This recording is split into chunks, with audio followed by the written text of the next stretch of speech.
From the unpredictable world of politics, entertainment, and any other trending news, welcome to the Maina Show. Alright, karibu tena to the Maina Show. Karibu tena to the Maina Show. And this one is uncensored. And today I have a very, very interesting discussion. Stay tuned because I promise you're going to enjoy. What is interesting today? We are going to talk about the paradox, the power paradox that is from the Nairobi to Damascus. Do you know where is Damascus? Damascus is in Syria. So, and today we are going to have to comparison the similarities of the current Nairobi government and the overthrown Damascus government.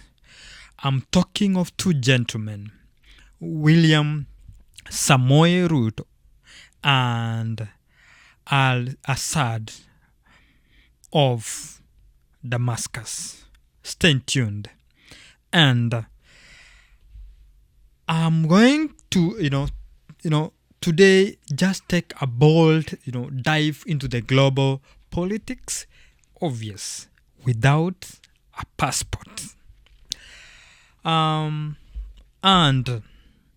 these two men, they come from different countries, but, they have similar political playbooks.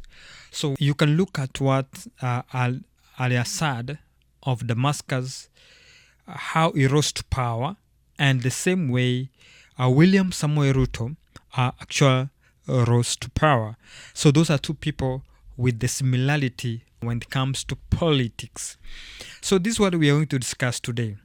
So, yes, you heard that right. We are talking about William Ruto and the Syria's Bashar al-Assad.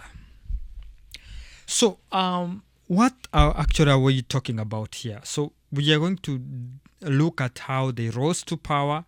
We are going to look at how they, used methods of like divide and rule.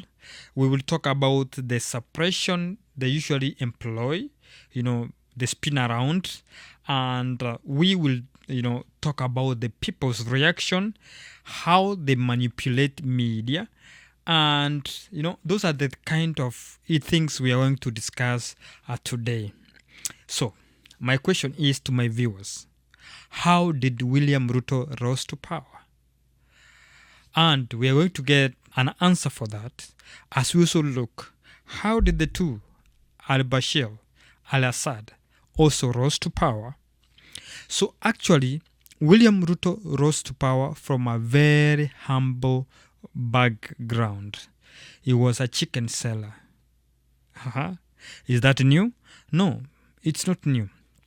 He came from very humble background, very, poor background, and he used to sell chicken, which later on he was able to use it. He's used to selling chicken, so he was able to sell the same to the people of Kenya. So though through this one he used cunning alliances, which he was able to brand himself. You remember in 2022 as an hustler. So he believes he is an hustler, because of coming from a very humble background. So what about al-Assad? Al-Assad was just a doctor. He was a medical doctor, He just rose to power after the death of his brother. So the two sound similar, right? In terms of how they rose in power. One was from a very, very humble background, but used some cunning alliances, and later on he was able to brand himself as, a hustler. The other one was unexpected. He just rose to power after his brother died. So both of them, they came to power actually unexpected, like they came to politics unexpected. So the other thing about the two, the similarity is that both they have extensively employed a technique called divide and rule. So this tactic has been applied or employed by the two.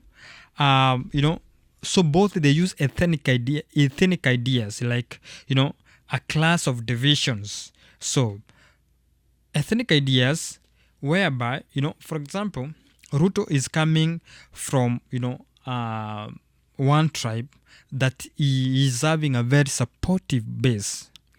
So and again, so for the class divisions, Ruto came up with a very a good idea on how he was going to penetrate into the Kenyan politics and become the president. So what he did is just using a divide and rule. What did Ruto divide in the Republic of Kenya? Hustlers versus dynasties. So he made the hustlers, like the people from the lower class, and the middle class to hate the people who they perceived they were stealing from them to become rich. Unfortunately, he has become super rich. So right now is the dynasty. He has built a dynasty. So he destroyed, he created a division, but finally he has become the main dynasty, and it's really going to work against him. So what about al-Assad? Al-Assad also, he was coming from a minority tribe, that is Alawite. So he actually, those were the leading in a Sunni majority nation. So, we had the Alawite, the Sunni, So he used the Alawite as his minority, and he was able to rule on the majority who are the Sunni. Those are the different types of Muslims. So what they did, both they are fueling fear so that they can justify the repression. So Ruto, fueled, fear of hustler against dynasty, or dynasty against the hustlers, while al-Bashir al-Assad used the majority-minority tribe to fuel that fear. The other point I have done research on, and they look very similar, is suppression and the way they suppress the people. How Ruto, like al-Assad, he was used to crack down people in Damascus and the whole part of Syria. He was used to crack down the people who were against his government. He used very brutal methods. He used anti-terror operations. So that's how he was able to suppress people, and people were able to fear him. So what about Ruto? Ruto is now using state machinery, is using the DCI, is using the NIS, is using military so that he can be able to weaponize opposition. And also, he has also used another, very fine method, weaponizing the taxes to suppress the public. When you suppress them, you finger them, so it becomes very difficult for these people to come out because they are thinking on what they are going to eat.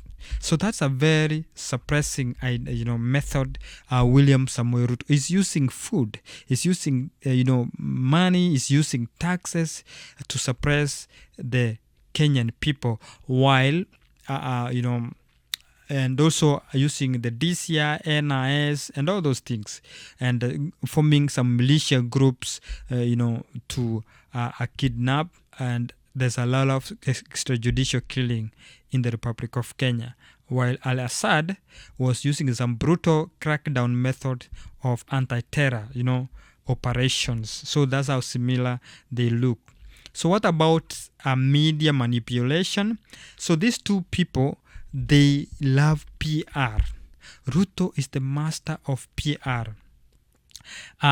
Both they have been involved in blaming foreign powers in interference of their governments. So we have had Ruto every morning, evening, and his bloggers saying, the foreign powers are interfering with the Kenyan affairs. They are the ones organizing to overthrow the government. So, but it's not making sense at all.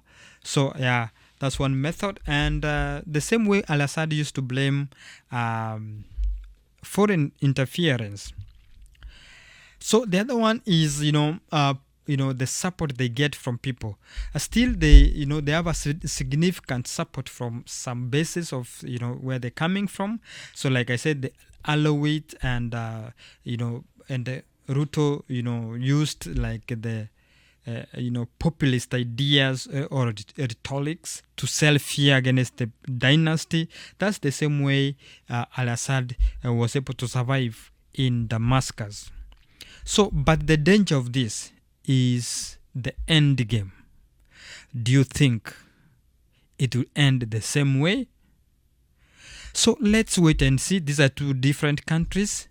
Yeah, maybe the Kenyan one will end after 2027, but Al-Assad was able to be overthrown by different, militia groups in Damascus. So that is the difference between the two. This is the minor show, the show that is going to bisect politics, dissect same politics, and we are going to inject what is trending in Kenya and some other parts of the world.